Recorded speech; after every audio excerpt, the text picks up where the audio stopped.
السلام عليكم ورحمة الله تعالى وبركاته. معكم سناء أنباري من جروب سافور اي غورمونديز. نعطيكم هاد البيتزا كيك.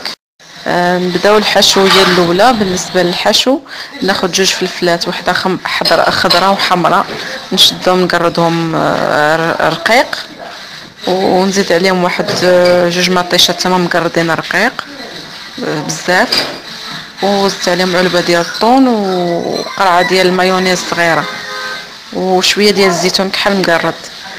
هادشي كامل قردتو رقيق وحطيته جانبا. بالنسبه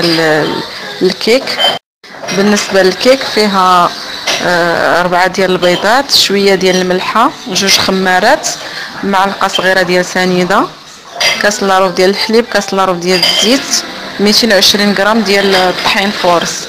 خلطت كلشي في مولينيكس. من بعد درت الطبقه الاولى درت ديال هاد الكيك، ودرت فوق منها داك الخليط اللي درت من الفوق، وصافي دخلت الفران حتى طابت. من خرجت درت عليها، حكيت عليها فرماج موتزاريلا، تقدم بالصحه والراحه.